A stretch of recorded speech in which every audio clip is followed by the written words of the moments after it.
எல்லோருக்கும் வணக்கம். அபிவிருத்தி உத்தியோகத்தர் சேவை, முகாமைத்துவ சேவை, முகாமைத்துவ உத்தியோகத்தர்கள் சேவை, ஆவண உதவியாளர்கள், சமூர்த்த முகாமையாளர்கள் போன்ற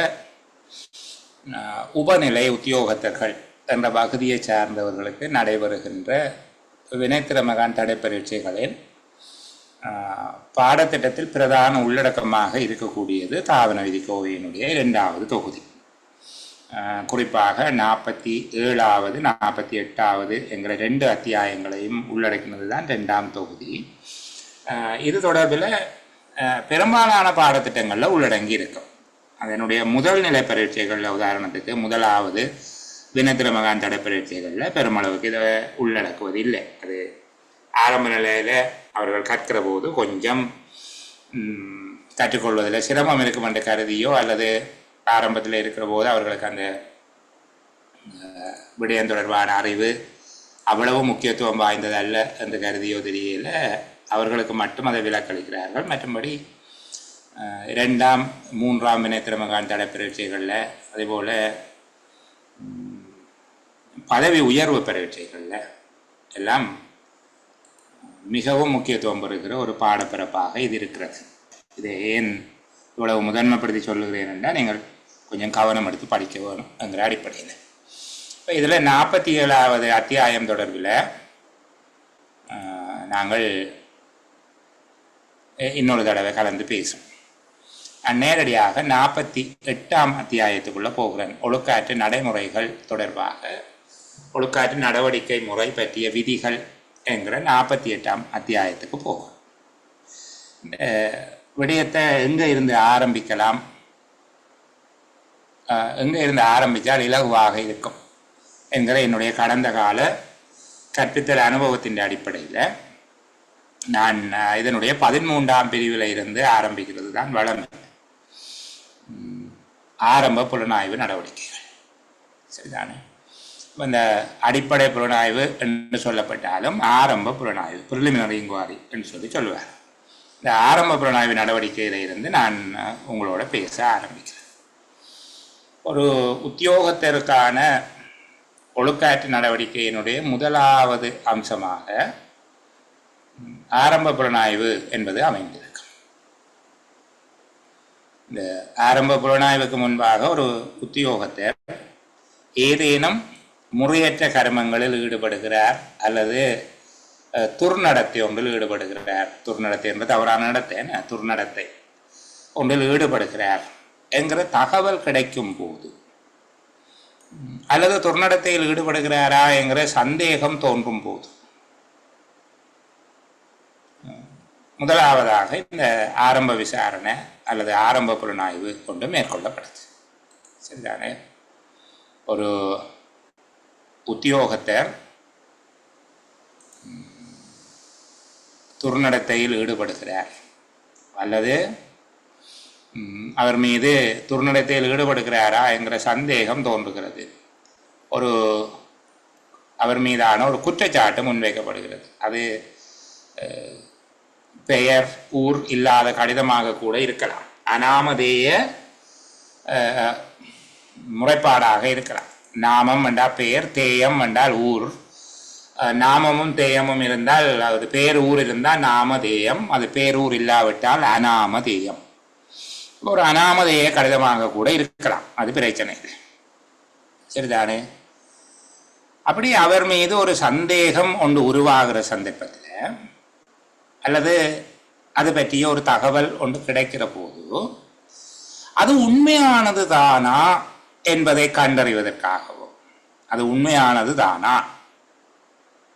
என்பதை கண்டறிவதற்கு அதனோடு தொடர்புடைய விடயங்கள், அதற்கான அடிப்படை காரணங்கள், அப்படி ஒரு துர்நடத்தை நடந்திருந்தால் அது தொடர்பான அடிப்படை காரணிகள், அதனுடைய உண்மைத்தன்மை, அதற்கான அடிப்படை என்பவற்றை தேடுவதற்காகவும், அவர் குற்றம் புரிந்ததாக தெரிய வருமாக இருந்தால் அவர் மீது குற்றம் சுமத்துவதற்குரிய ஆதாரங்களை தேடி கண்டுபிடிப்பதற்காகவும் இந்த விடயம் தொடர்பாக இந்த அலுவலர் மீது சுமத்தப்பட்ட குற்றச்சாட்டு அல்லது சந்தேகம் தொடர்பாக ஆராய்ந்து அறிக்கை சமர்ப்பிக்கிற ஒரு நடவடிக்கை தான் நாங்கள் ஆரம்ப புலனாய்வு அப்படின்னு அழைக்கிறோம். சரிதான், இது சொல்லுகிற போது கொஞ்சம் சிரமப்படுகிற மாதிரியாக இருக்கும். நான் வசதிப்படுத்தி கொண்டு வருகிறேன். சரிதானே, முதலாவது இந்த இடத்துல வச்சு உடைக்கிறேன். எப்போது அலுவலர் அல்லது அலுவலர்கள், எவரேனும் அரசு அலுவலர் அல்லது அலுவலர்கள் துர்நடத்தை ஒன்றில் ஈடுபட்டதாக சந்தேகம் தோன்றும் போது அல்லது அதை பற்றிய தகவல்கள் கிடைக்கும் போது, எப்போது என்பதற்கு இதுதான் பதில்.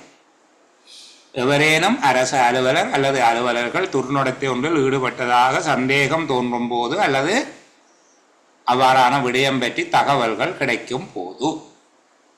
இரண்டாவது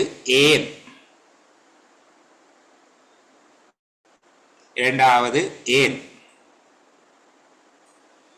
அது தொடர்பிலான உண்மையான விவரங்களை கண்டறிவதற்காகவும் அடிப்படை காரணிகளை தேடுவதற்காகவும் சந்தேகத்துக்கு ஆளாகியுள்ள உத்தியோகத்தர்களுக்கு அல்லது உத்தியோகத்திற்கு எதிராக குற்றச்சாட்டுக்களை சுமத்தி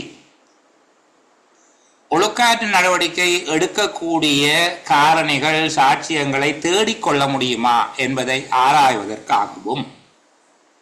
இரண்டாவது எப்படி, அந்த விடயம் தொடர்பான உண்மைகளை கண்டறிவதற்கு, அது தொடர்பான அடிப்படை காரணிகளை தேடுவதற்கு, சந்தேகத்துக்கு ஆளான அலுவலருக்கு எதிராக உண்மையான குற்றச்சாட்டை சுமத்துவதற்கான ஆதாரங்களை கண்டறியலாமா அல்லது ஆதாரங்கள் உண்டா என்பதை தேடுவதற்காக, அவருக்கு எதிரான சான்றுகள் ஆதாரங்களை தேடிக்கொள்ள முடியுமா என்பதை ஆராய்வதற்காக. யார்? மூன்றாவது கேள்வி, யார் இதை செய்வார்? ஒழுக்காற்று அதிகாரி, நிறுவன தலைவர் அல்லது மற்றுமொரு தகுந்த அதிகாரியினால் அதற்காக நியமனம் செய்யப்பட்ட அலுவலர் அல்லது அலுவலர்களை கொண்ட ஒரு குழு. யார் இதை செய்ய போகுது? இந்த விடயத்தை ஒழுக்காற்று அதிகாரி, நிறுவன தலைவர், தகுந்த அதிகாரி அல்லது அவர்களுடைய பணிப்பின் பெயரில், அவர்களுடைய கட்டளையின் பெயரில் அதற்காக நியமனம் செய்யப்பட்ட அலுவலர் ஒருவர்,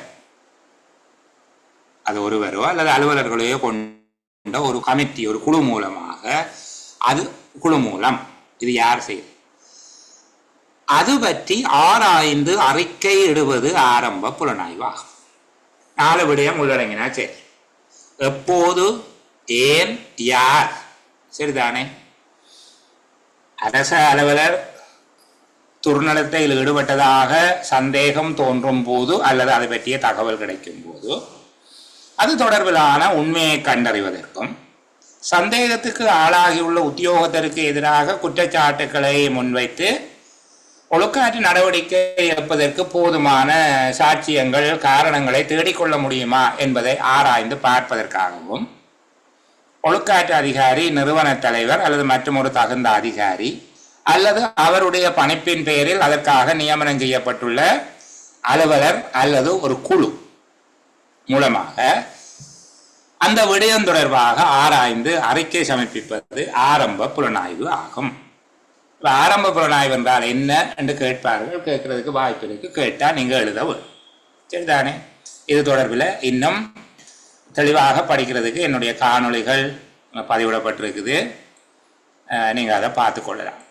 நான் யூடியூப் போட்டிருக்கேன். இந்த புத்தகம் ஏற்கனவே குழுவில் நான் பதிவிட்டுட்டேன். சில பேர் குழுவில் இருக்க பதிவிடக்கூடிய அந்த விடயங்களை நீங்கள் தொடக்கத்தில் கவனிக்கிறது இல்லை. அப்புறம் இப்படி கதை கேட்கலாம் அதை தாங்க என்று கேட்குறீங்க. 4 புத்தகங்கள், உங்களோட பாடத்திட்டத்தில் இருக்கக்கூடிய 5 புத்தகங்களில் 4 பதிவிட்டுட்டேன். தாவன விதிக்கோவை 1, தாவன விதிக்கோவை 2, பொதுச்சேவை ஆணைக்குழுவின் நடைமுறை விதி, நிதி ஒழுங்கு விதி. நிதி ஒழுங்கு விதிக்கு செய்யப்பட்ட திருத்தங்கள் 1/2020 சுற்றறிக்கை, அதுவும் போட்டுட்டேன். ஆக பெருகை வழிகாட்டி தான் பகிர இல்லை. பெருகை வழிகாட்டி பகிர வேண்டாம், உங்களுக்கு தலையடி கொடுக்க வேண்டாம்ன்றதுக்காக அதை விட்டுருக்குறேன். மற்ற எல்லா புத்தகமும் போட்டாச்சு. இனி திருப்பி கேட்கக்கூடாது, நோட்ஸ் போடுங்க. சரி, இப்போது ஆரம்ப புலனாய்வாளர்களுடைய நடவடிக்கைகள் எவை, ஆரம்ப புலனாய்வாளர்களுடைய பணிகள் எவை என்று கேட்பாங்க. இப்போ ஆரம்ப புலனாய்வு என்னன்னு உங்களுக்கு தெரிஞ்சிட்டு தானே, சரிதானே? அடுத்தது அவர்களுடைய பணிகள் என்ன, ஆரம்ப புலனாய்வு உத்தியோகத்தர் ஒருவரால் மேற்கொள்ளப்படக்கூடிய நடவடிக்கைகள் எவை. இப்போ நான் இந்த சிவப்பா கோடு போடுறதுக்கு கீழே வரப்போகிறோம். முதலாவது வாக்குமூலங்களை பதிதல். வாக்குமூலங்களை பதிதல், இதில் ஒற்றை கோடு போடுறேன். ஒன்று, சம்பந்தப்பட்ட நபர்களின் வாக்குமூலங்களை பதிவு செய்தல். தொடர்புடைய ஆவணங்கள் அறிக்கைகளை பரிசீலனை செய்து அவற்றின் மூல பிரதிகள் அல்லது உண்மை பிரதிகள் அல்லது உறுதிப்படுத்திய பிரதிகளை பெறுதல். இந்த உண்மை பிரதி உறுதிப்படுத்திய பிரதிகளிலேயே வேறுபாடு இருக்குது. நான் அடிக்கடி சொல்றது, இப்போதைக்கு அதெல்லாம் வேண்டாம். மூலப்பிரதி, உண்மை பிரதி அல்லது உறுதிப்படுத்திய பிரதிகளை பெறுவது, ஆவணங்களை பெற்றுக்கொள்வது. முதலாவது வாக்குமூலம் பெறுதல், இரண்டாவது ஆவணங்களை பெறுதல். மூன்றாவது, தேவையாக இருந்தால் புலனாய்வுக்கு ஆளான அலுவலருடைய பொறுப்பில் இருக்கிற அரசாங்க சொத்துக்கள் உடைமைகள் சரியாக உள்ளனவா என்பதை உறுதிப்படுத்துறது. பௌதீக ரீதியில் உறுதிப்படுத்த வேண்டாம், பொருட்களை இருப்பெடுக்கலாம். தேவைப்படுமாக இருந்தால் உத்தியோகத்தருடைய பொறுப்பில் இருக்கிற அரசாங்க சொத்துக்களை பௌதீக ரீதியாக சரிபார்த்தல், பிசிக்கலாக எண்ணுறது. சரிதானே? சம்பந்தப்பட்ட பிரிவுகளை பரிசோதித்தல். சம்பந்தப்பட்ட பிரிவுகளை பரிசோதிக்கிறேன்டா அந்த கட்டடம், அதுக்குரிய இந்த ப்ளூ பிரிண்ட் வேணுமெண்டா அதெல்லாம் பார்க்கலாம். சரிதானே? எதால் வந்திருப்பினோம், எங்க எண்ணெய் உடைச்சிருப்பினோம், எதால் போயிருக்கலாம் என்றெல்லாம் பார்க்கலாம். சம்பந்தப்பட்ட பிரிவுகளை பரிசோதித்தல்.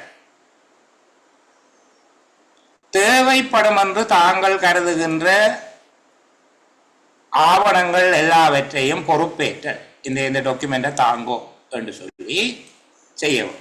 அப்போ இவ்வளவுதையும் செய்து போட்டு தாமதமின்றி தங்களுடைய அவதானிப்புகள், விதப்புரைகளை, அதாவது விசாரணையில் தங்களால் கண்டறியப்பட்ட அவதானிப்புகள், விதப்புரைகளை சமர்ப்பித்தல் ஆரம்ப புலனாய்வு அலுவலர்களுடைய அடிப்படை பணிகள். ஆரம்ப புலனாய்வு அலுவலர்களுடைய அடிப்படை பணிகளாக இருக்கும். சரிதானே? அதற்கு மேலதிகமாக இதில் இருக்கக்கூடிய விடயத்தோடு சேர்த்து அந்த பகுதியை நாங்கள் பார்த்தால் தான் நல்லது. ஆரம்ப விசாரணையின் போது குறித்த உத்தியோகத்தர் மீது குற்றஞ்சாட்ட முடியும் என்று தென்படுமாக இருந்தால், ஆரம்ப புலனாய்வின் போது அது குறித்த உத்தியோகத்தர் மீது குற்றம் சுமத்துவதற்கு ஒழுக்காற்று நடவடிக்கை எடுக்கக்கூடிய அளவுக்கு குற்றங்கள் இருப்பதாக தென்படுமாக இருந்தால், இந்த தாபன விதிக்கோவையில் இருக்கிற 5வது பின்னணைப்பு மாதிரிக்கு அமைவாக குற்றப்பத்திரம் ஒன்றையும் வரைந்து டிராஃப்ட் போட்டு குற்றப்பத்திரம் ஒன்றை விரைவுபடுத்தி அதிகாரியிடம் சமர்ப்பிக்க வேண்டும். அத்தோடு பொது நிர்வாக சுற்றறிக்கை 14/2014 அமைவாக நாட்குறிப்பேட்டு பதிவினையும் வழங்க வேண்டும். ஜேர்னல் ஒன்று இருக்கும், எங்கே போனது, யாரை யாரை சந்தித்தது, எத்தனை மணிக்கு போனீங்க, எத்தனை மணிக்கு வந்த நீங்கள் என்பது தொடர்பாக அதில் இருக்கு. 14/2014 பொது நிர்வாக சுற்றறிக்கைக்கு அமைவாக நாட்குறிப்பேட்டின் விவரங்களையும் வழங்குதல் வேண்டும். சரியா? அப்போ என்ன சொல்ல போறீங்க? முதலாவதா இப்போ இந்த 13/12 சேர்த்து கதைக்க வேண்டும். சரியா? 13/12 படிக்கிற ஆக்களுக்காக சொல்லுகிறேன், அதை சேர்த்து படிக்க போறீங்க. ரெண்டா புத்தகத்தை வாசிக்கிறதுக்கு ஒரு மெதட் இருக்கு. இல்லாட்டி இந்த புத்தகம் வாசிக்க அங்கே இங்கே சுளுக்கி விட்டு. சரிதானே? எங்கேயாவது மூல முடக்குவாதம் பாருக்கு வாய்ப்பு இருக்குது. திடீரென்று வாசித்து விட பிரச்சனை ஆக்கி விட்டு. அப்போ அப்படி பிரச்சனை வராமல் இருக்கிறதுக்குரிய முற்பாதுகாப்பு நடவடிக்கை சொல்லியாச்சு. இதில் இருந்து பிரிக்கும்.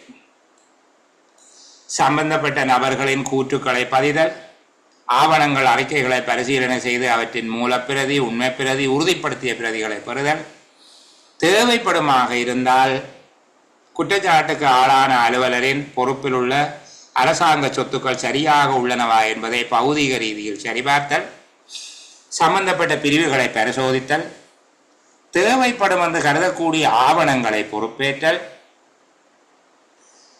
நடந்துள்ள துர்நடத்தை தொடர்பாக அல்ல நடந்துள்ள குற்றச்செயல் தொடர்பாக தன்னால் கண்டுபிடிக்கப்பட்ட விடயங்கள் தொடர்பில் தாமதமில்லாமல் தனது அவதானிப்புகளையும் விதப்புரைகளையும் சமர்ப்பிப்பது ஆரம்ப புலனாய்வு அலுவலர் ஒருவரின் அடிப்படை பணிகளாக இருக்கும். அத்துடன் ஆரம்ப புலனாய்வை நடத்தி முடித்தபின் சம்பந்தப்பட்டவர்களிடமிருந்து பெறப்பட்ட வாக்குமூலங்கள், தான் பெற்றுக்கொண்ட ஆவணங்கள், அது தொடர்பில் தன்னுடைய அவதானிப்புகள் மற்றும் பரிந்துரைகள் என்பவற்றோடு ஆரம்ப புலனாய்வு அறிக்கையை ஒழுக்காற்று அதிகாரிக்கு சமர்ப்பிக்க வேண்டும். சந்தேகத்துக்கு உள்ளான அலுவலருக்கு எதிராக ஒழுக்காற்று நடவடிக்கை எடுக்கக்கூடிய அளவுக்கு குற்றச்சாட்டுக்கள் உள்ளதென தென்படுமாயின் தாவன விதிக்கோவையின் இதுதான் தாவன விதிக்கோவையின் 2வது தொகுதியில் 5வது பின்னணைப்பின் பிரகாரம் குற்றப்பத்திரம் ஒன்றை வரைந்து சமர்ப்பித்தலும் வேண்டும். அத்தோடு பொது நிர்வாக சுற்றறிக்கை 14/2014 அமைவாக நாட்குறிப்பேட்டு பதிவினையும் வழங்குதல் வேண்டும். இவ்வளவும் எழுதினீங்கள் என்றால் திருத்துறவிற்கு குறைக்கிறதுக்கு ஒரு வழியும் இல்லை. சரிதானே? சில வேளையில் இதை 2 கேள்வியாக கேட்கறதுக்கு வாய்ப்பு இருக்கு. கவனமா பார்த்துக்கொள்ளுங்க. படிக்கைக்குள்ளே அப்படியும் சொல்லித்தாரன். இந்த பகுதியை ஆரம்ப புலனாய்வினை நடத்தி முடித்த பின்னர் ஆரம்ப புலனாய்வு அலுவலர் மேற்கொள்ள வேண்டிய பணிகள் என்று கேட்டால் அந்த வாக்குமூலம் எடுக்கிறது அதெல்லாம் நீங்க சொல்ல தேவையில்லை. சரிதானே? ஆரம்ப புலனாய்வை நடத்தி முடித்த பின்னர் ஆரம்ப புலனாய்வு உத்தியோகத்தரால் அல்ல ஆரம்ப புலனாய்வு அலுவலரால் மேற்கொள்ளப்பட வேண்டிய பணிகள் என்று கேட்கப்பட்டால் இதில் நான் சொன்ன விடயங்களை மட்டும் எழுதினா சரி. எப்படி?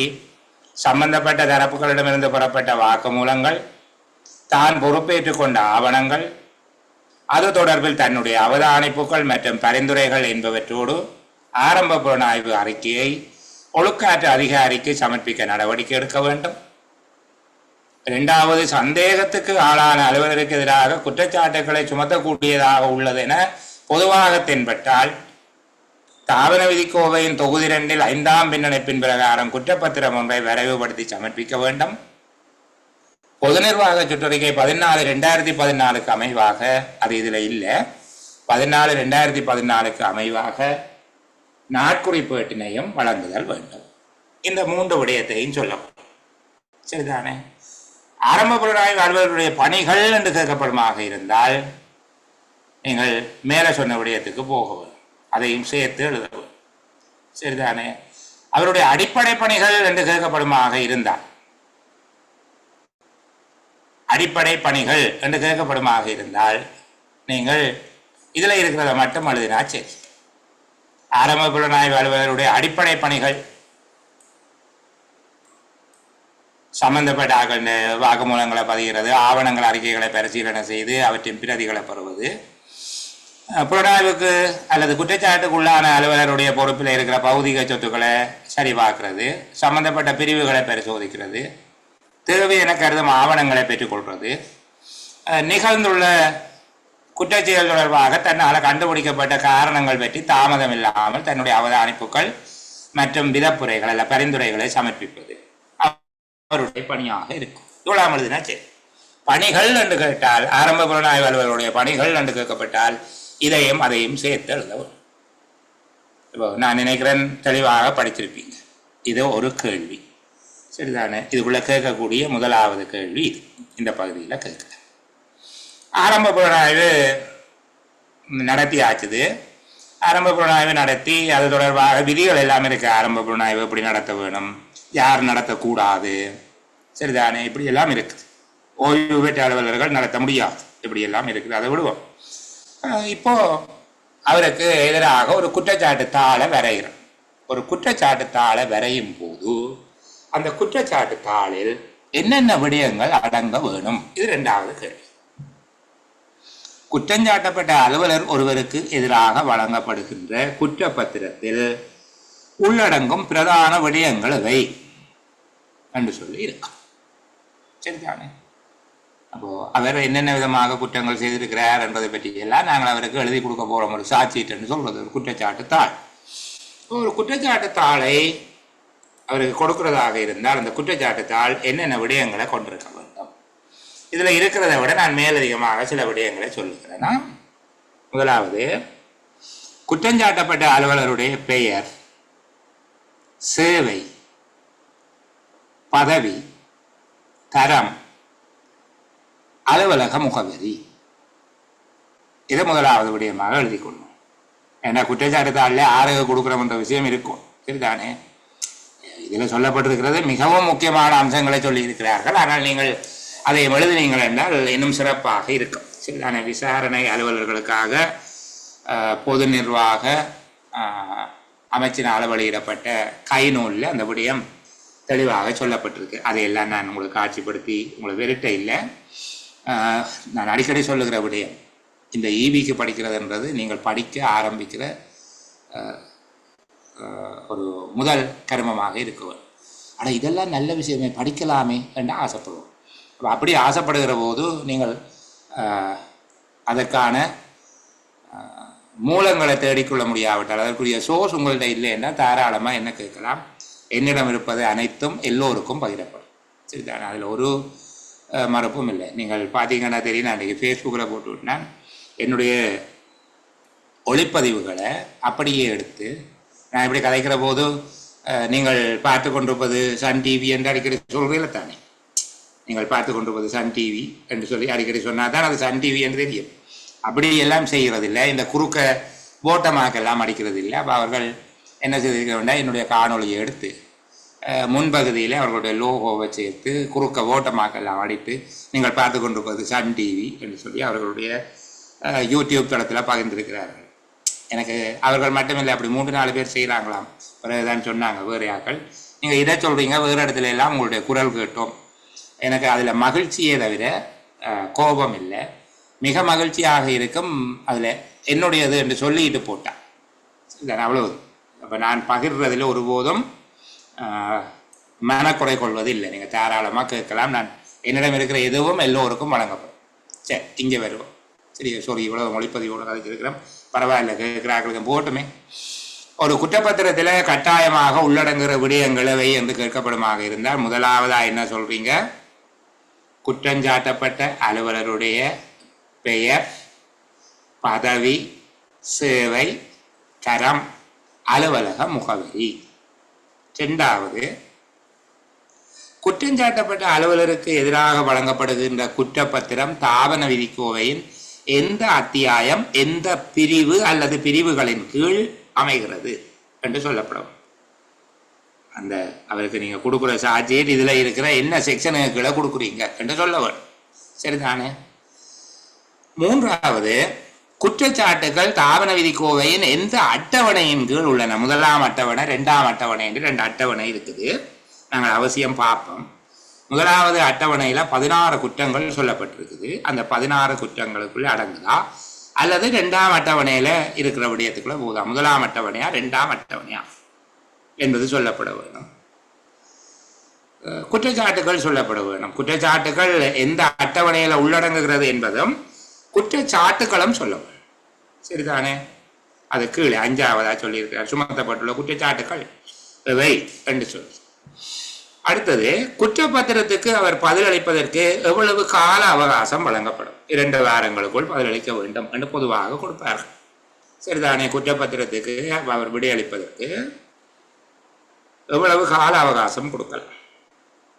விடைகள் யாரிடம் கொடுக்க வேணும்? அவர் சரியா, விடைகள் யாரிடம் கொடுக்க வேணும்? அவருக்கு எதிராக குற்றங்களை நிரூபிக்கிறதுக்கு, இந்த விசாரணை நடக்கக்குள்ள அவருக்கு எதிராக குற்றங்களை நிரூபிக்கிறதுக்கு யார் யாரெல்லாம் சாட்சிகளாக அழைக்கப்பட இருக்கிறார்கள், அவர்களுடைய பெயர், பதவி, இப்போ அவர்கள் எங்க வேலை செய்கிறார்கள் என்கிற விவரம் அதில் இருக்கும். உங்களுடைய குற்றங்களை நிரூபிப்பதற்காக யாரெல்லாம் சாட்சிகளாக அழைக்கப்பட இருக்கிறார்கள் என்கிற விவரம் அங்கே இருக்கும், சரியா? அடுத்தது, குற்றங்களை நிரூபிப்பதற்காக சான்று பொருட்களாக என்னென்ன சமர்ப்பிக்கப்படும்? வாக்குமூலங்கள் யாருடையது சமர்ப்பிக்கப்படும்? யாருடைய வாக்குமூலங்கள், என்னென்ன ஆவணங்கள் அல்லது வேறு ஆதாரங்கள் என்னென்ன சமர்ப்பிக்க போறோம்.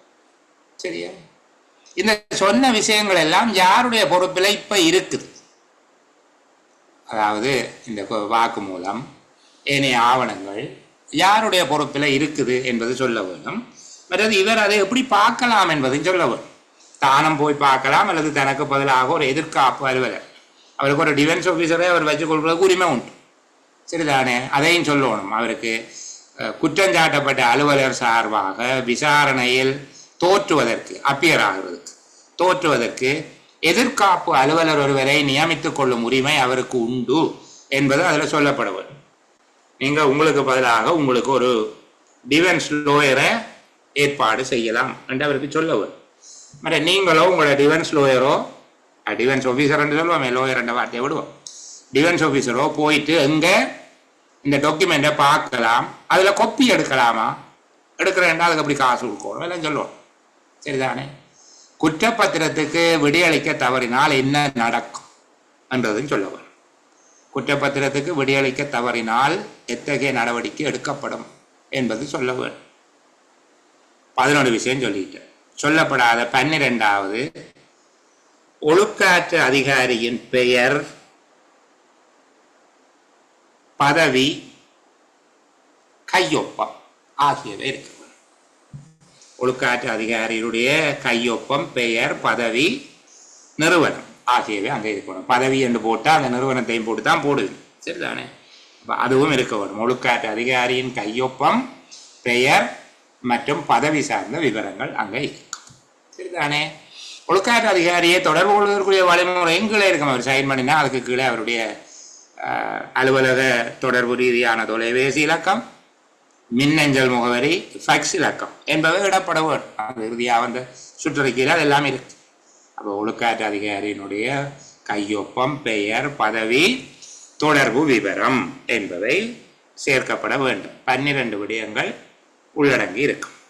இந்த 12ஐயும் நான் ஒரு சமரி உங்களோட வசதிக்காக சொல்லுகிறேன். முதலாவது, குற்றஞ்சாட்டப்பட்ட அலுவலர் பற்றிய விவரம், அவருடைய பெயர், பதவி, சேவை, தரம், நிறுவனம் எல்லாம் இருக்கும்.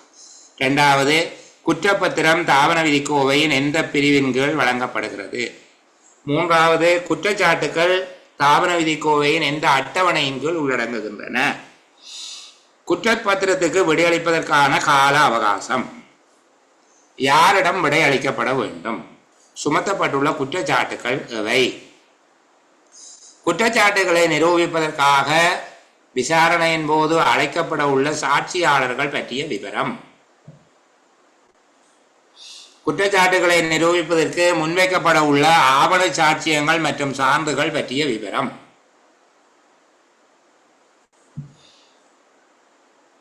விசாரணையில் முன்வைக்கப்பட உள்ள ஆவணங்கள் யாருடைய கட்டுக்காப்பில் உள்ளது என்பதும் அதனை தனியாகவோ எதிர்காப்பு அலுவலருடனோ சென்று பார்வையிடுவதற்கான முறையும், குற்றஞ்சாட்டப்பட்ட அலுவலர் சார்பில் எதிர்காப்பு அலுவலர் ஒருவர் தோற்ற முடியும் என அறிவித்தல், குறித்த கால வரையறைக்குள் வழங்கப்பட்ட கால அவகாசத்துக்குள் குற்றப்பத்திரத்துக்கு விடையளிக்க தவறும் போது அவர் மீது மேற்கொள்ளப்படக்கூடிய நடவடிக்கை, ஒழுக்காற்று அதிகாரியின் கையொப்பம், பெயர், பதவி, தொடர்பு விவரங்கள் ஆகிய 12 விவரங்கள்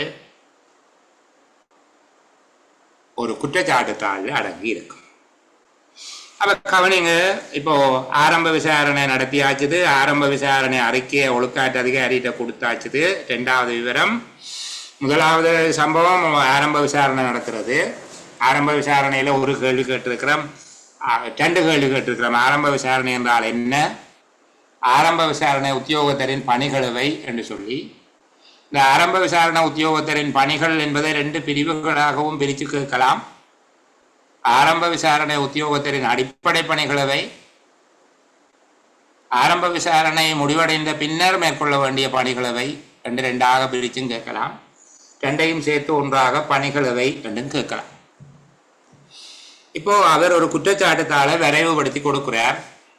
அதை ஒழுக்காற்று அதிகாரி பார்த்து அதில் ஏதும் திருத்தம் செய்ய வேணுமாக இருந்தால் செய்துட்டு அதை முறைப்படியாக வரைந்து, இப்போ இதை டிராஃப்ட் போட்டு கொடுக்குறார், அவர்கள் அதை முறைப்படியாக குற்றச்சாட்டுத்தாளை தயாரித்து அதை சுமத்தப்படுகிற உத்தியோகத்தர் செய்யறதுக்கு ஆளான உத்தியோகத்தரையும் கொடுக்கிறார்கள். அவர் அந்த குற்றச்சாட்டுகள் தொடர்பாக பதில் கொடுக்க வேணும். எழுதி கொடுக்கலாம், எல்லா குற்றங்களையும் ஒத்துக்கொள்ளலாம், சில குற்றங்களை ஒத்துக்கொள்ளலாம், அல்லது எல்லாத்தையும் மறுக்கலாம். ஒன்றுமில்லாம விசாரணை நடத்துங்கோ, நாங்கள் சந்திப்போம், முறையான விசாரணை நடத்துங்கோ, we will meet the court என்றும் சொல்லலாம். சரிதானே, நாங்கள் விசாரணையில சந்திப்போம், எங்க விசாரணை நடத்துங்கோ. முறையான விசாரணை என்பது வேறு, ஆரம்ப விசாரணை என்பது வேறையா. முறையான விசாரணை நடத்துங்கோ, நான் வாரேன் என்று சொல்லியும் சொல்லலாம். சரியா? அப்போ இப்படி எல்லாம் நடக்கும். நடந்து முடிய அவர் கொடுக்குற விளக்கத்தில் அவர் எழுதி கொடுக்குறார், எல்லா குற்றங்களுக்கும் தன்னுடைய காரண விளக்கத்தை எழுதி கொடுப்பார். அதில் பார்க்குற போது அவர் குற்றங்களை எல்லாத்தையும் ஒத்துக்கொண்டிருக்கிறார் அல்லது குற்றங்களை மறக்கிறார். எல்லாம் சரி போல இருந்தால் அந்த அளவோடு அந்த அளவில் முடிஞ்சிடும். அதுக்கு பிறகு விசாரணை நடக்காது. இல்லை, விசாரணை நடக்க வேண்டிய சூழல் வருமாக இருந்தால் அவர் சின்ன குற்றங்களாக இருந்து குற்றங்களை ஒத்துக்கொண்டால் விசாரணை தேவையில்லை. இல்லை, சில வேளை பெரிய குற்றங்களாக இருந்தால் விசாரணையை தொடர்ந்து நடத்துவார்கள். குற்றங்களை ஒத்துக்கொண்டாலும் சில வேளை விசாரணையை நடத்துறது உண்டு. சரிதானே? அப்போ அப்படி அடுத்த விசாரணைக்கு போயிட்டோம். இப்போ இவருக்கு இந்த குற்றச்சாட்டு தாளை கொடுத்துட்டு அதில் திருத்தம் செய்யலாமா என்பதுதான் கேள்வி. கொடுத்த குற்றச்சாட்டு தாளை திருத்தலாமா? திருத்தலாம். அப்போ எப்போ திருத்தலாம்? யார் திருத்தலாம்? குற்றச்சாட்டுத்தால் கொடுத்தாச்சு, அந்த முறையான விசாரணை நீதிமன்றத்தில் நடப்பது போல ஒரு முறையான விசாரணை ஒன்று நடக்கும். அந்த முறையான விசாரணை ஆரம்பிக்கப்படவில்லை.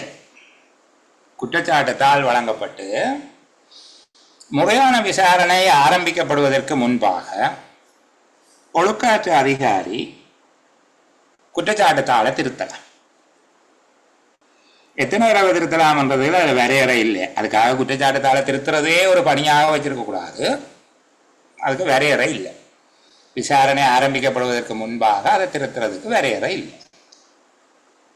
நீங்கள் அது எல்லை இல்லாத சந்தர்ப்பங்கள் உண்டு என்னெல்லாம் எழுத தேவையில்லை. ஒழுக்காற்று அதிகாரி திருத்தலாம். முறைமை சார்ந்த விசாரணை ஆரம்பிக்கப்படுவதற்கு முன்பாக குற்றச்சாட்டுத்தாள் வழங்கி முறையான விசாரணை ஆரம்பிக்கப்படுவதற்கு முன்பாக குற்றச்சாட்டுத்தாளை ஒழுக்காற்று அதிகாரி திருத்தலாம். ஆனால் அவ்வாறு திருத்தப்படுகிற ஒவ்வொரு சந்தர்ப்பத்திலையும் புதிய குற்றச்சாட்டுத்தாள் தொடர்பாக விளக்கம் அளிக்கிறதுக்கு அந்த உத்தியோகத்திற்கு அவகாசம் கொடுக்க வேண்டும். முதல் ஒரு குற்றச்சாட்டுத்தாளை கொடுத்து அவருக்கு கொஞ்சம் குற்றங்களை சுமத்துறார், அவர் அதுக்கு பதில் சொல்றார், பிறகு நீங்கள் திடீரென்று திருத்தி போட்டு விடையிலாது. அவர் அதுக்கும் விளக்கம் சொல்லணும். அவருக்கு ஒவ்வொரு தடவையும் திருத்தும் போது அவர் விளக்கம் அளிக்கிறதுக்கு சந்தர்ப்பம் கொடுக்கவும். சரியா? அடுத்தது, விசாரணை ஆரம்பிச்சுட்டு தண்டு வையுங்க. கோர்ட்டுக்கு கேஸ் போட்டுது. சரியா? விசாரணை ஆரம்பிக்கப்பட்ட பின்னர் திருத்தம் செய்யலாம். திருத்தம் செய்கிறது 2 பேர் செய்யலாம். அதில் சாட்சிக்கு வாராக்கள பெயர் பட்டியலில் மாற்றம் செய்ய போறீங்க, புதுசாக ஆரையும் சேர்க்க போறீங்க, அல்லது இருக்கிற ஆளை நீக்க போறீங்க என்றால், அல்லது சப்மிட் பண்ற டாக்குமெண்ட்ஸில் ஏதாவது மாற்றம் செய்ய போறீங்க என்றால், அந்த ப்ரொசிக்யூஷன் தரப்பில் ஒரு ஆள் வருவார், அரச தரப்பில் ஒரு வழக்கு தொடுனர் வருவார். அவர் தான் நாங்கள் அரசாங்க தரப்பில் குற்றங்களை நிரூபிக்கிறதுக்காக, குற்றங்களை அந்த கோர்ட்டில் அரச தரப்பு சட்டத்திறனியன் இருக்கிற மாதிரி ஒருத்தர் வருவார். சரிதானே? அப்போ அரச தரப்பு வழக்கு தொடுனர் அவரே திருத்திக் கொள்ளலாம். என்னத்தை அவர் திருத்தலாம்? சாட்சியாளர்களுடைய பெயர் மற்றும் ஆவண சாட்சியங்கள் சான்று பொருட்கள்ல மாற்றம் செய்ய போறாராக இருந்தால், அந்த பட்டியலில் திருத்தம் செய்ய போறாராக இருந்தால், அந்த விசாரணை நியாய சபை ஜட்ஜ் மாதிரி அங்கே இருப்பார்கள். விசாரணை நியாய சபை இன்குவாரி ஆஃபீஸர் இருப்பார். அவர்கிட்ட சொல்லி இந்த இதை திருத்த போறணையான்னு சொல்லி அதை திருத்திக் கொள்ள. அப்படி திருத்தப்படுகிற ஒரு சந்தர்ப்பத்திலையும் அது தொடர்பில் ஆராய்வதற்காக குற்றஞ்சாட்டப்பட்ட அலுவலருக்கும் எதிர்காப்பு அலுவலருக்கும் சந்தர்ப்பம் கொடுக்க வேணும்.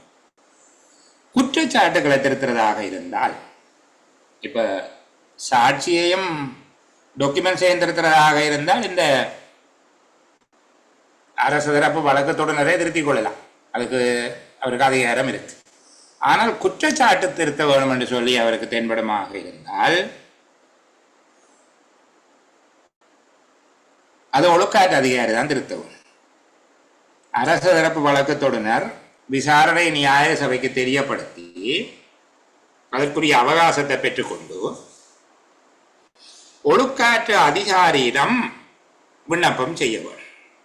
இந்த குற்றச்சாட்டுகளை இப்படி இப்படி திருத்த வேணும் ஐயா, இப்படி திருத்தினா தான் சரி என்று சொல்லி அதை ஒழுக்காற்று அதிகாரி ஏற்கலாம் அல்லது மறக்கலாம். அது அவருக்கு அந்த அதிகாரம் உண்டு. ஒழுக்காற்று அதிகாரியினுடைய தீர்மானம் கிடைக்கப்பெறும் வரைக்கும் இந்த விசாரணையை ஒத்திவைக்க வேண்டும். சரியா? இப்போ ரெண்டு எளிமையாக கொஞ்சம் தெளிவாக சொல்ல போகிறேன், சிம்பிளாக சொல்லுவோம். சரிதானே? குற்றச்சாட்டுத்தாள் திருத்தப்படக்கூடிய சந்தர்ப்பங்கள் எவை என்று கேட்பார். குற்றச்சாட்டுத்தாள் திருத்தப்படக்கூடிய சந்தர்ப்பங்கள் எவை? தாவண விதிக்கோவையான 48ஆம் அத்தியாயத்தினுடைய 14(4), 14(6) ஆகிய பிரிவுகளில் சொல்லப்பட்டிருக்கின்றபடி குற்றஞ்சாட்டப்பட்ட அலுவலருக்கு எதிராக குற்றப்பத்திரம் வழங்கப்பட்டு முறை சார்ந்த விசாரணை ஆரம்பிக்கப்படும் வரையிலான காலத்தில் குற்றப்பத்திரத்தை திருத்துவதற்கு ஒழுக்காற்று அதிகாரிக்கு அதிகாரம் உண்டு. அதுக்கிடையில இந்த மற்றாக்கள் எல்லாம் இருக்க மாட்டோம். சரிதானே? பிறகு விசாரணை என்று வந்த பிறகுதான் அவையெல்லாம் வரவிடும். ஒழுக்காற்று அதிகாரி இந்த சந்தர்ப்பம் உண்டு. முறைமைசார் ஒழுக்காற்று விசாரணை ஆரம்பிக்கப்பட்ட பின்னர் அரசாங்க தரப்பு சாட்சியம் அளிப்பு முடிவடைவதற்கு முன்பாக குற்றப்பத்திரத்தை திருத்தலாம். இது இரண்டாவது சந்தர்ப்பம். அரசாங்க தரப்பு சாட்சி எல்லாம் முடிஞ்சால் பெருந்து திருத்த இயலாது, அதுக்கு முன்பாக திருத்தலாம். முறைமை சார்ந்த விசாரணை ஆரம்பிக்கப்பட்டு அரசு தரப்பு சாட்சியம் அளித்தல் முடிவடைவதற்கு முன்பாக குற்றச்சாட்டுத்தாளினை திருத்தலாம். இது இரண்டாவது சந்தர்ப்பமா. அதுல ரெண்டு உப சந்தர்ப்பங்கள் இருக்குது. அந்த இரண்டாவதுல ஆனா அவன் சொல்லி பிரிச்சு கொள்ளுங்களே.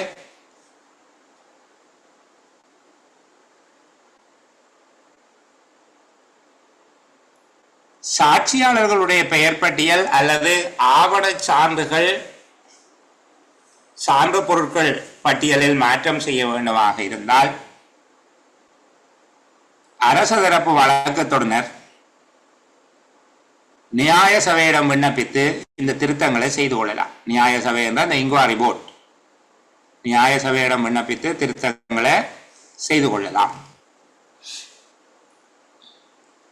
குற்றச்சாட்டுகளை திருத்த வேண்டுமாக இருந்தால் ஒழுக்காற்று அதிகாரிக்கு விண்ணப்பித்து குற்றங்களை திருத்திக் கொள்ள வேண்டும், குற்றச்சாட்டுகளை திருத்திக் கொள்ள வேண்டும். இவ்வாறு குற்றப்பத்திரம் 2 தடவைகள் மட்டுமே திருத்தப்படும். இந்த இடத்துல தான் இந்த மட்டுமே சொல்ல வேண்டும். சரிதானே?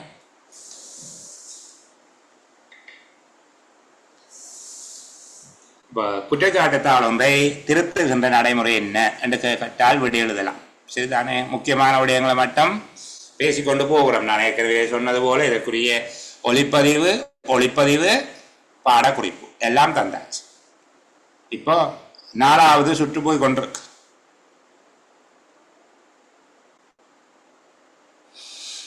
குற்றஞ்சாட்டப்பட்ட அலுவலர் ஒருவர் குற்றப்பத்திரம் தொடர்பாக காரண விளக்கம் கொடுக்கிறார். தனக்கு கொடுக்கப்பட்ட அந்த குற்றச்சாட்டுத்தாளுக்கு அவர் விளக்கம் அளிக்கிறார்.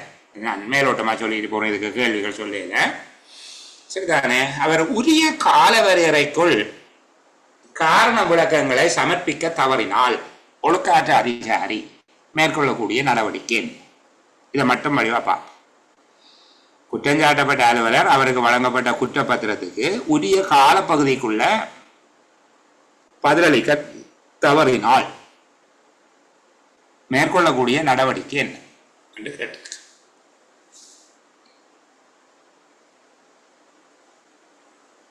அவரிடம் காரண விளக்கம் எதுவும் இல்லை என கருதி அவருடைய குற்றங்களுக்கு தகுந்த தண்டனை ஒன்றை விதிக்கலாம். அவர் மீது சுமத்தப்பட்ட குற்றங்களுக்கான தண்டனையை விதிக்கலாம். அல்லது ஒழுக்காற்று அதிகாரி பொருத்தமான நடவடிக்கையை மேற்கொள்ளலாம்.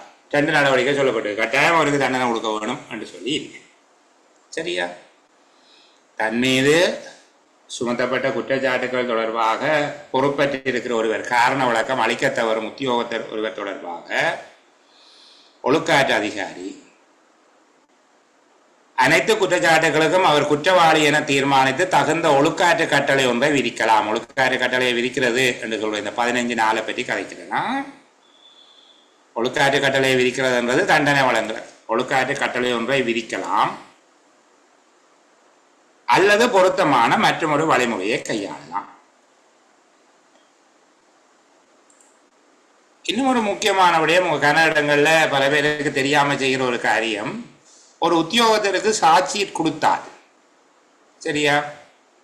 ஒரு உத்தியோகத்தருக்கு குற்றச்சாட்டுத்தாள் வழங்கினால் அவருக்கு வழங்கப்படக்கூடாத விடயங்கள் எவை, தடை செய்யப்படக்கூடாத விடயங்கள் எவை என்பது தொடர்பில் தெரிஞ்சிருக்க வேண்டும். எவரேனும் ஒரு அலுவலருக்கு எதிராக குற்றச்சாட்டுத்தாள் வழங்கப்பட்டால், ஒழுக்காற்று நடவடிக்கை எடுப்பதற்காக அவருக்கு குற்றப்பத்திரம் ஒன்று வழங்கப்பட்டால், அது தொடர்பில் ஒரு இறுதி முடிவு தெரியும் வரைக்கும் இன்கிரிமெண்ட் கொடுக்கக்கூடாது, ப்ரமோஷன் கொடுக்கக்கூடாது, வெளிநாட்டு பயணம் போக விடக்கூடாது, ஸ்காலர்ஷிப் கொடுக்கக்கூடாது, சம்பளத்துடன் கல்வி கேட்பதற்கான லீவு கொடுக்கக்கூடாது, கடன் கொடுக்கக்கூடாது. சரிதானே? சம்பள கடன்கள், இந்த 10 month லோன் அது சம்பள கடன். முற்பணங்கள் கொடுக்கக்கூடாது, அதாவது விழா முற்பணம் 10,000 ரூபா கொடுப்போம். சரிதானே? நோப்பே லீவு கொடுக்கக்கூடாது, நோப்பே லீவில் வெளிநாட்டு போகிறேன் என்று கேட்டால் விடக்கூடாது. மாற்று சேவை, வேறு சேவைகளுக்கு ரிலீஸ் பண்ணி கேட்டால் விடக்கூடாது. இதையெல்லாம் நிறுத்தப்பட வேண்டும். ஆனால் ஆனால் என்று சொல்லிட்டு இந்த சேவைக்குள்ள கொடுத்துருக்காங்க. எங்களையாக்கள் இதுக்கு மேலே சொல்லாத எல்லாம் செய்வாங்க. யாருக்கும் அநியாயம் செய்கிறேன்டா சொல்லாத எல்லாம் செய்வாங்க, நல்லது செய்கிறதுண்டா சொன்னதும் செய்ய மாட்டாங்க. சரிதானே? டிரான்ஸ்ஃபரை பற்றி படிக்க உங்களுக்கு நிறைய பேருக்கு அந்த உணர்வு வந்திருக்கும். அதுக்கு மேலே நான் பேச இல்லை. நோ கமெண்ட்ஸா. நான் யாரை பற்றியும் அபிப்பிராயங்கள் சொல்வதில்லை. என்னுடைய வேலை இப்படி புத்தகத்தில் இருக்குது, இதுதான் டிவி எக்ஸாமுக்கு விட என்று சொல்கிறது மட்டும்தான். சரியா? இதில் செய்யப்பட்டிருக்கக்கூடிய திருத்தம் பாருங்க.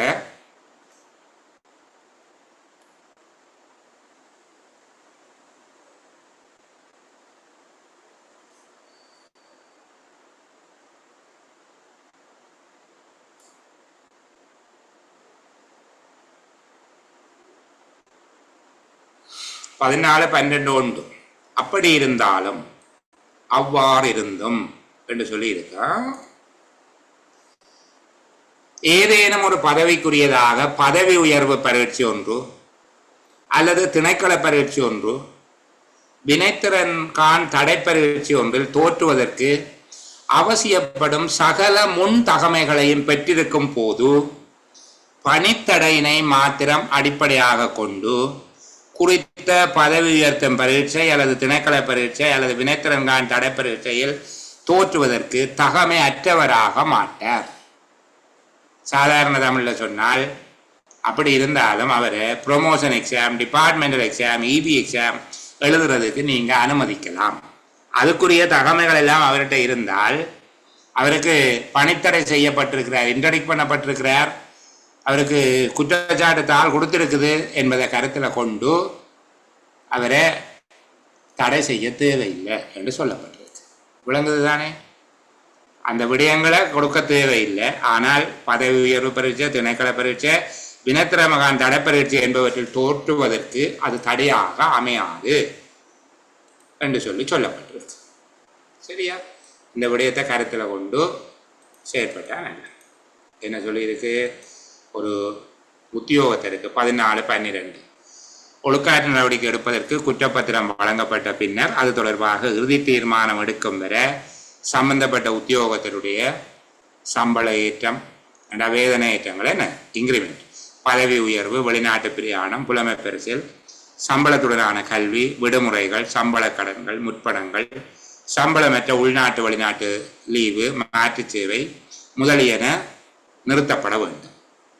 ஆனால் ஏதேனும் ஒரு பதவிக்கு பதவி உயர்த்துவதற்கான பதவி உயர்வு பரீட்சை, திணைக்கள பரீட்சைகள், வினைத்திறன்கான் தடை பரீட்சைகளை தோற்றுவதற்கு உத்தியோகத்தர் பணித்தடை செய்யப்பட்டிருப்பது ஒரு தடையாக அமையாது. சரியா? சரி. அப்போ இந்த விடயத்தையும் கேள்வி கேட்டால் இப்படி கேட்பாங்க. குற்றப்பத்திரம் ஒன்று வழங்கி அதுக்கான இறுதி தீர்மானம் எடுக்கப்படும் வரையில் உத்தியோகத்திற்கு வழங்கப்படக்கூடாத விடயங்களை என்று கேட்டால் இதையும் சொல்லி அதையும் சொல்லணும். அப்போ தான் யோசிப்பான், சார் அந்த பிள்ளைக்கு எல்லாம் தெரிஞ்சிருக்கும், அப்படியே புள்ளியை போடுவோம் என்று சொல்லி போட்டு விடுவாங்க. சரியா? குற்றப்பத்திரம் தொடர்பாக விசாரணை அளிக்க தவறினா என்ன நடக்கும் 15 நாளில் சொல்லியாச்சு. அப்போ இந்த உத்தியோகத்தர் காரண விளக்கம் கொடுக்க பிள்ளைகள் எல்லா குற்றத்தையும் ஒத்துக்கொள்வார் அல்லது ஒரு குற்றத்தையும் ஒத்துக்கொள்ள மாட்டார். ஒரு சில குற்றங்களை ஒத்துக்கொள்ளுவார், சிலவற்றை ஒத்துக்கொள்ள மாட்டார். எல்லா குற்றத்துக்கும் விளக்கம் எழுதி தானே ஏன் குற்றவாளி இல்லை என்று சொல்லி ஒரு முழுமையான பதிலை கொடுப்பார். அல்லது நான் குற்றவாளி இல்லை, விசாரணை நடத்துங்க வாரணும்னு சொல்லலாம். எப்படியாவது செய்வார். இப்போ இந்த கட்டத்திலையும் சில வேளையில ஒழுக்காற்று விசாரணை அந்த ப்ரோசஸ் முடிஞ்சிடும். அவர் கொடுத்த விளக்கம் திருப்திகரமாக இருந்தால் அவருக்கு தண்டனை விதித்து விடலாம் அல்லது அவரை விடுவிக்கலாம். அப்படி எதுவும் நடக்கலாம். மேற்கொண்டு விசாரணை நடக்க போகுது என்றால் அதுக்கு பிறகுதான் நீங்கள் அந்த விசாரணையை புரிந்து கொள்ளுதல் என்கிற இடத்துக்கு வரப்போகுது. சரிதானே? இந்த விசாரணை எப்படி நடக்கும் என்றால் ஒரு கற்பனை ஒன்று சொல்லுகிறேன். நீங்கள் இந்த படங்கள்ல எல்லாம் நீதிமன்ற காட்சிகள் பார்த்துருப்பீங்க, கோர்ட் சீன். சரிதானே? இங்கேயும் அந்த கோர்ட் சீன் மாதிரி இருக்கும். நான் சொல்லுகிற இடங்களை உங்களுக்கு நீங்கள் வாசலில் நின்று அந்த மண்டபத்தை பார்க்குறீர்கள் என்று நினைச்சுக்கொள்ளுங்க. அந்த மண்டபத்தினுடைய வாசலில், நீதிமன்றத்தின் வாசலில் நின்றவாறு நீதிமன்றத்தை பார்க்குறீங்க. உங்களுக்கு மேலே உயரமான அந்த பெஞ்சில் ஒரு யட்ஜ் இருப்பார் அல்லது 3 யட்ஜஸ் இருப்பினோம் என்று வச்சுக்கொள்வோம். பெரும்பாலும் ஒருவர் இருப்பார் அல்லது ஒன்றுக்கு மேற்பட்ட விசாரணை அதிகாரிகள் இருக்கலாம்.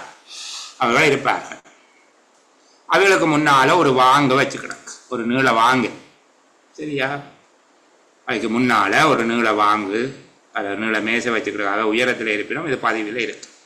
அதில் கொஞ்சம் பேப்பர் வச்சு அதுக்கு மேலே பாரம் வச்சு கிடக்குது. அதை விட 5-6 பார்சல்களும் கட்டி வச்சு கிடக்கு. சரியா? என்னென்னு தெரியாது, கட்டி வச்சுக்கிடாது, பார்சலாக வச்சுக்கிடாது. மற்றது கொஞ்சம் டாக்குமெண்ட்ஸ் வச்சு அதுக்கு பேப்பர் வெயிட் எல்லாம் வச்சிருக்கு. நீங்கள் வாசலில் நின்று பார்க்குறீங்க. உங்களுடைய வலது பக்கத்தில், நீதிபதியினுடைய இடது பக்கத்தில் என்ன குற்றஞ்சாட்டப்பட்ட ஆள் நிற்கிறேன். கூட்டில் ஏற்றி விட்டு கிடக்க நினச்சி கொள்ளுங்க. அங்கே எல்லாம் ஏற்றி விட மாட்டாங்க. நான் சும்மா சொல்கிறேன், கூட்டில் ஏற்றி விட்டு கிடக்கு.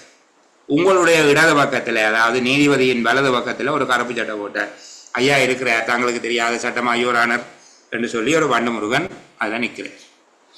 குற்றஞ்சாட்டப்பட்டவருக்கு பக்கத்திலேயும் ஒரு கருப்பு சட்டை போட்டு ஐயாவோ அம்மாவோ, மற்ற பக்கமும் அம்மாவோ நிற்கிறார் தானே, ஐயாவோ அம்மாவோ நிற்கணும். இந்த பக்கமும் இவருக்கு ஆதரவாக வாதிடுவதற்கு, இவரை தூக்கில் போடணும் ஒரு பக்கத்தில் ஒருத்தர் நிற்கிறார். இவரை காப்பாற்றி வீட்டை கொண்டு போகிறதுக்கு இவற்ற பக்கத்தில் ஒருவர் நிற்கிறார். வெளியில் கொஞ்சம் பேர் வாங்கலை, வரிசையாக இருக்கணும். ஒருத்தராக கூப்பிட்டா உள்ளுக்கு போகிறதுக்கு தயாராக. இப்படி ஒரு படத்தை மனசில் வச்சுக்கொள்ளுங்க. சரிதானே? இப்போ உங்களுடைய இடது பக்கத்தில், நீதிபதியின் வலது பக்கத்தில் கருப்பு சட்டை போட்டு இங்கே குற்றவாளி கூட்டிலே நிறுத்தப்பட்டுள்ள இந்த நபரை தங்களுக்கு தெரியாத சட்டமா யோரனார் அது கீழே தூக்கில் போடுங்க என்று சொல்றதுக்கு ஒருத்தர் நிற்கிறார். அவர் தான் அரச தரப்பு வழக்கு தொடுனர். அரச தரப்பு வழக்கு தொடுனர், அரசின் சார்பில் வழக்கை தொடுப்பவர், முறைமைசார் ஒழுக்காற்று விசாரணையின் போது வழக்கு தொடுப்பவர். சரிதானே? இதுல 2 அல்லது 3 விடயங்கள் அவரை பற்றி உங்களுக்கு தெரிஞ்சிருக்கும். இவரை யார் நியமிக்கிறது, அப்பாயின்ட் பண்றது யார், இவரை அப்பாயின்ட் பண்ணுகிறது யாரு என்று சொல்லி தெரிஞ்சிருக்க. சரிதானே? குற்றஞ்சாட்டப்பட்ட அலுவலர் குற்றத்தை புரியும் போது எந்த நிறுவனத்தில் பணியாற்றினாரோ, எந்த அமைச்சு அல்லது திணைக்களம் எந்த நிறுவனத்தில் பணியாற்றினாரோ அந்த நிறுவனத்தின் தலைவர் தான் அரச தரப்பு வழக்கு தொடர நியமிக்க வேண்டும். ப்ரொசிக்யூஷனை அவர் தான் அப்பாயின்ட் பண்ணார். சரியா? அடுத்தது இவருக்கு என்ன வேலை? யாருக்கு? அரச தரப்பு வழக்கு தொடருக்கு என்ன வேலை? இதுதான் உங்கள்ட்ட கேள்வியாக கேட்பாங்க. நியமிக்கிறது யாருன்னு கேட்குறேன்னா ஃபர்ஸ்ட் பார்ட்டில் கேட்பாங்க. செகண்ட் பார்ட்டில் கேட்குறது, குற்றஞ்சாட்டப்பட்ட அலுவலருக்கு எதிராக அரச தரப்பு வழக்கு தொடர் செய்கிற கடமை என்னன்னு உங்களுக்கு தெரிஞ்சிருக்குதான்னு பார்ப்பார். குற்ற முறைமை சார்ந்த ஒழுக்காற்று விசாரணை ஒன்றின் போது அல்லது முறைமை சார்ந்த விசாரணை ஒன்றின் போது அரச தரப்பு வழக்கு தொடரினரின் பணிகளவை. சரியா? முதலாவது, குற்றஞ்சாட்டப்பட்ட அலுவலருக்கு எதிராக ஒழுக்காற்று அதிகாரி குற்றப்பத்திரத்தில் சுமத்தியுள்ள குற்றச்சாட்டுக்களை, குற்றப்பத்திரத்தில் ஒழுக்காற்று அதிகாரி குற்றச்சாட்டுக்களை சுமத்தி இருக்கிறார். அந்த சுமத்தப்பட்ட குற்றச்சாட்டுக்களை சாட்சியாளர்கள் மற்றும் சாட்சியங்கள், சாட்சியங்கள் என்பது எவிடன்ஸ், சாட்சியாளர்கள் என்கிறது விட்னஸ், சாட்சியாளர்கள் ஆவண சாட்சியங்கள் அல்லது சாட்சியங்கள் ஆதாரமாக கொண்டு நிரூபிப்பது அவருடைய பொறுப்பு. யாற்ற பொறுப்பு? அரசு தரப்பு வழக்குத்துறையினருடைய வேலை இந்த உத்தியோகத்திற்கு எதிராக சுமத்தப்பட்ட குற்றச்சாட்டை நிரூபிக்கிறது. அது அவற்றை பிரதானமான பணி. சரிதானே? அரசு தரப்பு வழக்குத்துறையினருடைய பிரதானமான பணி என்ன? குற்றஞ்சாட்டப்பட்ட அலுவலருக்கு எதிராக ஒழுக்காற்று அதிகாரியினால் குற்றப்பத்திரத்தில் குறிப்பிடப்பட்டுள்ள குற்றச்சாட்டுக்களை, அதில் குறிப்பிடப்பட்டுள்ள அந்த குற்றப்பத்திரத்திலேயே குறிப்பிடப்பட்டிருக்கும், அதில் குறிப்பிடப்பட்டுள்ள சாட்சியாளர்கள் மற்றும் சாட்சியங்களை ஆதாரமாக கொண்டு நிரூபிப்பது அவருடைய பொறுப்பு. சரிதானே?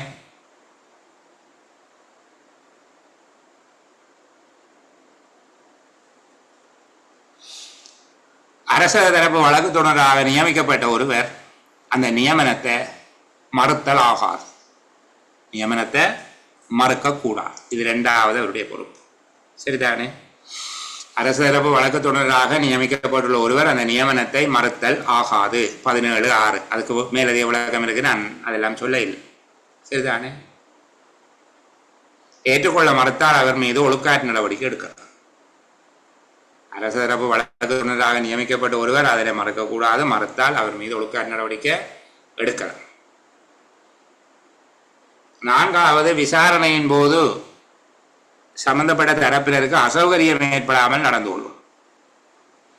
விசாரணையின் போது தற்சோல் ஜோரான மேசையில் ஓங்கி அடிச்சு என்ன, அல்லது பழைய டி ராஜேந்திரனுடைய படங்கள்ல வர போல இது கத்தி, இதற்கு வாயிருந்தால் பேசி இருக்கும் கத்தி கத்தி என்றெல்லாம் பேசினார்ன்றா அடிச்சு வெளியில கலைச்சு விட்டுருவார். அப்படியெல்லாம் அவங்க கதைக்கக்கூடாது. சரிதானே? ஒழுக்காற்று விசாரணையில சம்பந்தப்பட்ட தரப்பினருக்கு அசௌகரியங்கள் ஏற்படாமல் விசாரணை நடத்தி செல்ல ஒத்துழைப்பு வழங்க வரும்.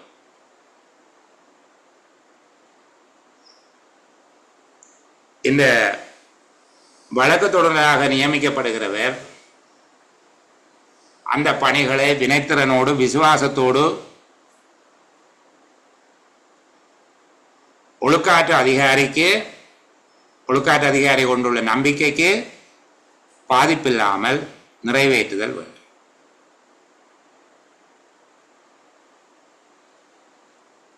ஒழுக்காற்று விசாரணையில இவர்கிட்ட இருக்கிற டாக்குமெண்ட்களை தான் ஒவ்வொரு எறிகணையாக எடுத்து விடுவார்.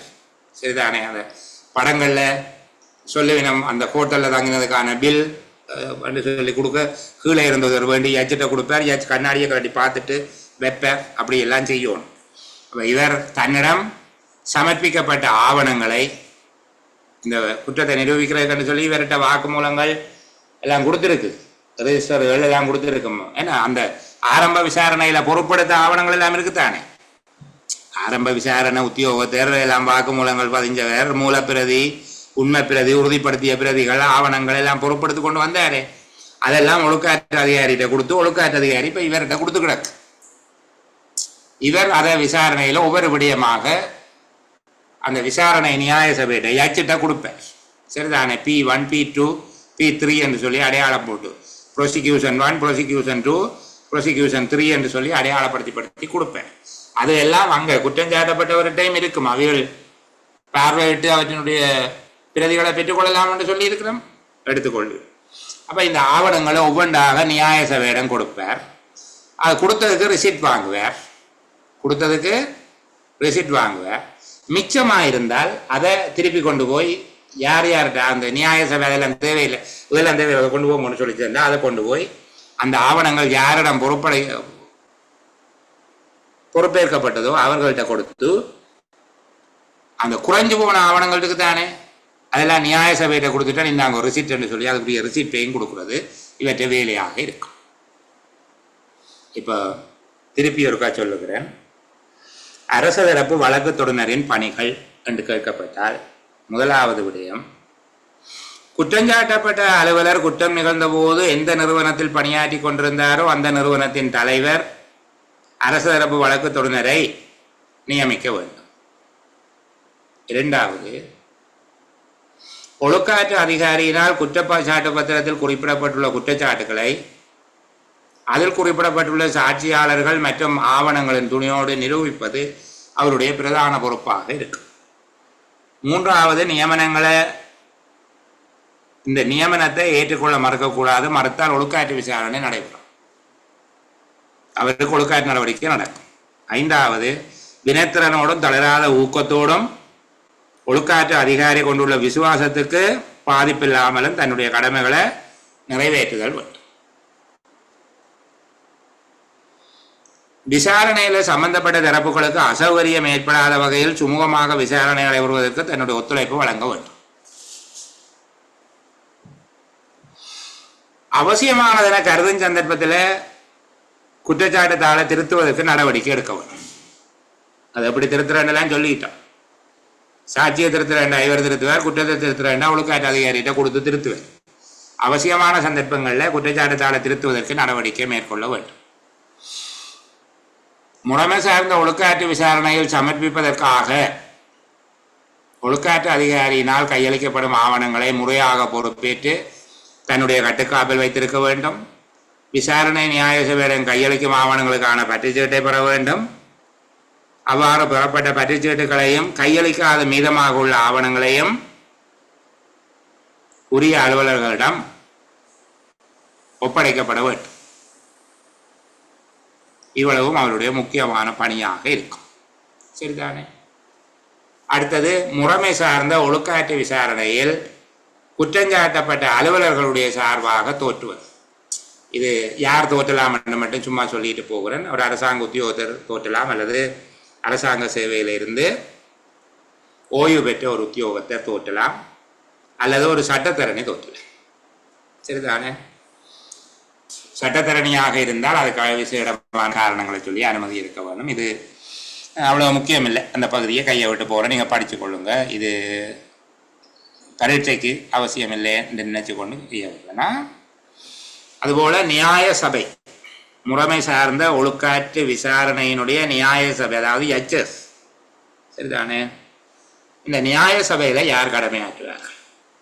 2 விடயங்கள் ஞாபகம் வச்சுக் கொள்ளுங்க. ஒன்று, அரசாங்க சேவையில் உள்ள உத்தியோகத்தருடைய விசாரணை நியாய சபையாக இருக்கலாம், அல்லது இந்த 19(5) பிரிவின் கீழே 19(5) பிரிவின் கீழே பொது நிர்வாக விடயத்துக்கு பொறுப்பான அமைச்சின் செயலாளரால் ஸ்தாபிக்கப்பட்ட ஒரு விசாரணை குழுமம் ஒன்று இருக்கு, ஒரு குரூப் ஒன்று இருக்கிறாங்க. சரிதானே? அவர்களில் இருந்து தெரிவு செய்யப்பட வேண்டும். இந்த 19(5) பிரிவுக்கு கீழே ஒழுக்காற்று விசாரணைகளை மேற்கொள்வதற்காக ஓய்வு பெற்றவர்கள் மற்றும் 10 வருஷத்துக்கு குறையாத சேவை காலம் கொண்ட சட்டத்திறனிகள் ஆகியோரை கொண்டதாக ஒரு கமிட்டி ஒன்று பப்ளிக் அட்மினிஸ்ட்ரேஷன் செக்ரட்டரி ஃபார்ம் பண்ணி வச்சிருப்பேன்.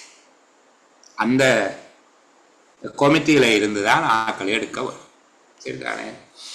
யார் அந்த கமிட்டியில் இருக்கலாம் என்பது தொடர்பில் ஒரு சுற்றறிக்கை இருக்குது. அந்த பகுதியை பார்த்துட்டு போகணும்னா,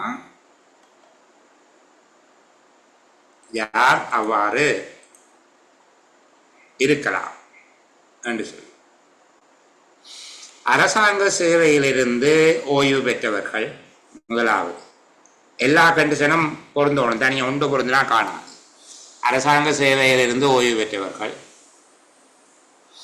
ஸ்தாபன விதிக்கோவையின் 1ஆம் அட்டவணையின் கீழ் வருகிற குற்றம் ஒன்றுக்கு தங்களுடைய சேவை காலத்தில் ஒருபோதும் தண்டனை பெறாதவர்கள், அல்லது 2வது அட்டவணையில் உள்ள குற்றம் ஒன்றுக்கு தண்டனை பெற்ற பின்னர் 5 வருடம் திருப்தியாக சேவை செய்தவர்கள், பதவி நிலை அலுவலர்களாக 10 ஆண்டு அல்லது அதற்கு கூடிய காலம் சேவையாற்றியவர்கள், சட்டத்தரணிகள் ஆகியோர் இந்த ஒழுக்காற்று விசாரணை அலுவலர் குழாமில் அங்கத்தவர்களாக பொது நிர்வாக அமைச்சு செயலாளரால் நியமிக்கப்படுகிறார். யாரு? அரசாங்க சேவையிலிருந்து ஓய்வு பெற்றவராக இருக்கணும். அதே வேளை ஒரு ஸ்டாஃப் கிரேட் ஆஃபீஸராக 10 வருஷம் அல்லது அதை விட கூடிய காலம் சேவை செய்திருக்க வேணும். 3வது, முதலாம் அட்டவணையின் கீழ் ஒருபோதும் தண்டிக்கப்பட்டிருக்க கூடாது, அல்லது 2ஆம் அட்டவணையின் கீழ் தண்டிக்கப்பட்டிருந்தால் அதன் பின்னர் 5 வருட திருப்தியான சேவை செய்திருக்க வேணும். இதை விட 10 வருடத்துக்கு மேற்பட்ட சேவை காலம் கொண்ட சட்டத்தரணிகள், இவர்களை கொண்டதாக அந்த குழு இருக்கும். சில வேளைகளில் இப்படி ஒரு அறிவு உங்கள்கிட்ட இருக்கிறது நல்லது. கட்டாயம் கேட்பார்கள் என்று இல்லை, இதை நான் அதிக முக்கியத்துவம் கொடுக்கல, ஆனால் தெரிஞ்சு வச்சிருக்கிறது நல்லது தான். இதில் இருக்கிற திருத்தப்பட்டு விட்டது 19.4, 19.5 ரெண்டும் திருத்திட்டாங்க. இந்த புத்தகத்தை நீங்கள் இதில் கிளிக் பண்ணினாலே அந்த சுற்றறிக்கைக்கு போகும் நேரம். அதான் இப்படி தொகுதி 1 சிங்கள மொழியில் செய்து வச்சிருக்கார்கள், தமிழ் மொழியிலே அது திருத்தப்படையில் 2013 ஒரு திருத்தம் ஒன்று கொடுத்தார்கள். அதுவும் முழுமையானது இல்லை என்று அதை திரும்ப பெற்று விட்டார்கள். இதை நல்லா செய்து வச்சுருக்காங்க, நீங்கள் இதை பார்க்கலாம். தானே, பெரிய அளவுக்கு முக்கியத்துவம் இல்லை. இது விசாரணை நியாய சபை அல்லது விசாரணை உத்தியோகத்தர்களாக யார் செயற்படலாம்? அரசாங்க சேவையில் உள்ள உத்தியோகத்தர் ஒருவர் அல்லது 19(5) பிரிவின் கீழ் பொது நிர்வாக விடயத்துக்கு பொறுப்பான அமைச்சு செயலாளரால் தாவிக்கப்பட்ட விசாரணை அலுவலர் குழாமில் இருக்கிற உத்தியோகத்தர், இவர்கள் தான் செயற்படுவார்கள். சரியா?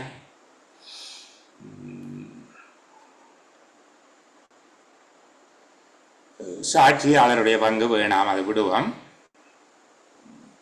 ஆவண சாட்சியங்களை பற்றி ஒரு கேள்வி கேட்டிருக்காங்க, கடந்த காலங்களில் கேட்கப்பட்டிருக்குது. பார்ப்போம். ஆவண சாட்சியங்கள் ஓகே, மேலே தவற விட்டுட்டேன். அங்கே கொடுக்கக்கூடிய டாக்குமெண்ட் என்னன்னு சொல்லி கேட்பாங்களா? முறைமை சார்ந்த ஒழுக்காற்று விசாரணை ஒன்றின் போது வழங்கப்படக்கூடிய ஆவண சாட்சியங்கள் இவை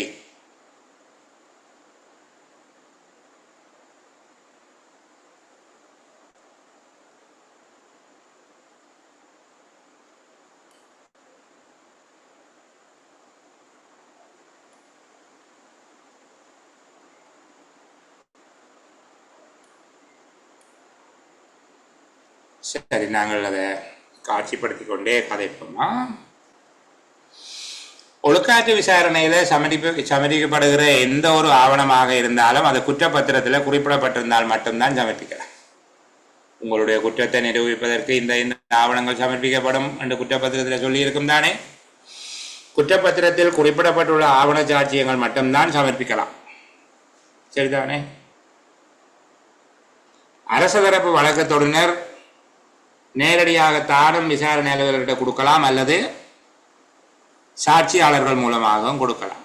ஒழுக்காற்று விசாரணையின் போது எழுத்து ஆவணங்களை அரசு தரப்பு வழக்கத்தொடர் தான் நேரடியாகவோ அல்லது சம்பந்தப்பட்ட சாட்சியாளர்கள் மூலமாகவோ நியாய சபையிடம் முன்னளிக்கலாம். அரசாங்க நிறுவனமாக இருந்தால் அந்த ஆவணங்களினுடைய சான்றுபடுத்திய பிரதியை கொடுத்தால் போதுமானது. ஆனால் அரச நிறுவனம் அல்லாத நிறுவனமாக இருந்தால் மூலப்பிரதி கொடுக்கப்பட வேண்டும். அவ்வாறு இல்லாத சந்தர்ப்பத்தில் நியாய சபை அது தொடர்பாக ஆராய்ந்து முடிவெடுக்கிறது. மூலப்பிரதியோட ஒப்பிட்டு பார்த்து அதனுடைய உறுதிப்படுத்திய பிரதியையும் பெறலாம். ஏற்றுக்கொள்ள முடியும், ஏற்றுக்கொள்ள வேணும் அல்ல, ஏற்றுக்கொள்ள முடியும். குற்றஞ்சாட்டப்பட்டவருக்கு எதிராக குற்றத்தை நிரூபிப்பதற்கு பயன்படுத்தும் எந்த ஒரு ஆவணமும் அவர் பரிசீலிப்பதற்கு சந்தர்ப்பம் கொடுக்க வேண்டும். அவர் பரிசீலிப்பதற்கு சந்தர்ப்பம் கொடுக்க வேண்டும். இவ்வளவுதான் ஆவணங்கள் தொடர்பாக 5 விஷயங்கள் சொல்லியிருக்கிறேன். ஒன்று, சாட்சியத்தில் இருக்கிற டாக்குமெண்ட் மட்டும்தான் பாவிக்கலாம், வேறு டாக்குமெண்ட் கொடுக்கலாது. 2வது, இந்த ப்ரொசிக்யூஷன் லோயர், ப்ரொசிக்யூஷன் என்ன சொல்கிறோம் நாங்கள், ஸ்டேட் கவுன்சிலரா கோர்ட்டில் அரசு தரப்பு வழக்கத்தொடுனர் தான் நேரடியாக அல்லது சாட்சியாளர்கள் மூலமாக இந்த ஆவண சாட்சியங்களை கொடுக்கலாம். 3வது, அரசு தரப்பு அரசு நிறுவன ஆவணங்களாக இருந்தால் மூலப்பிரதி அவசியம் இல்லை, உறுதிப்படுத்திய பிரதி கொடுத்தால் போதுமானது. ஆனால் ஏனைய நிறுவனங்களாக இருந்தால் மூலப்பிரதிகள் கொடுக்க வேண்டும். இயலாத சந்தர்ப்பத்தில் மூலப்பிரதியையும் அதனுடைய உறுதிப்படுத்திய பிரதிகளையும் ஒப்பிட்டு பார்த்து நியாய சபை ஏற்றுக்கொள்ளலாம். குற்றஞ்சாட்டப்பட்ட அலுவலருக்கு எதிராக குற்றத்தை நிரூபிப்பதற்கு உபயோகிக்கும் எந்த ஒரு ஆவணமும் அவர் பரிசீலிப்பதற்கு சந்தர்ப்பம் அளிக்கப்பட வேண்டும். நாங்கள் இதுவரைக்கும் பார்த்த ஒரு சமரியை கதைச்சு கொண்டு அங்கே அழைப்போம். ஆரம்ப விசாரணை என்றால் என்ன என்று பார்த்திருக்கிறோம். ஆரம்ப விசாரணை அலுவலருடைய அடிப்படை பணிகள் என்ன என்று பார்த்திருக்கிறோம். ஆரம்ப விசாரணை முடிவடைந்த பின்னர் ஆரம்ப விசாரணை உத்தியோகத்தர் மேற்கொள்ள வேண்டிய பணிகள் என்ன என்று பார்த்திருக்கிறோம். அல்லது இரண்டையும் சேர்த்து நான்காவது கேள்வியாக ஆரம்ப விசாரணை உத்தியோகத்தருடைய பணிகள் எவை என்று பார்த்திருக்கிறோம். ஐந்தாவது குற்றச்சாட்டு தாளர்கள் உள்ளடங்கும் பிரதான விடயங்கள் எவை என்று பார்த்திருக்கிறோம். ஆறாவது குற்றச்சாட்டுத்தால் திருத்தப்படக்கூடிய சந்தர்ப்பங்கள் இரண்டும் என்ன என்று பார்த்துட்டோம். ஏழாவது அரசு தரப்பு வழக்குத்தொடர் ஒருவருடைய பிரதானமான பணிகள் எவை என்று சாராம்சப்படுத்தி கதைச்சிருக்கிறார். அரசு தரப்பு வழக்குத்தொடர் ஒருவருடைய முக்கியமான பணிகள் எவை என்று சொல்லி பார்த்திருக்கிறார். எட்டாவது முறைமை சார்ந்த ஒழுக்காற்று விசாரணையில் சமர்ப்பிக்கக்கூடிய ஆவண சாட்சியங்கள் தொடர்பான முக்கியமான அம்சங்களை பார்த்து. பத்தாவது கேள்வி விசாரணை நியாய சபையாக செயலாற்றக்கூடியவர்கள் யார்? இரண்டு வகையினர் இருக்கிறார்கள். அரசாங்க உத்தியோகத்தர்கள் தாவன விதிக்கோவின் 48ஆம் அத்தியாயம் 19(5) பிரிவின் கீழ் பொது நிர்வாக விடயத்துக்கு பொறுப்பான அமைச்சு செயலாளரால் தாவிக்கப்படுகின்ற விசாரணை குழாமின் அலுவலர்கள் ரெண்டு வகையினர் இருப்பதை பார்த்திருக்கிறோம்.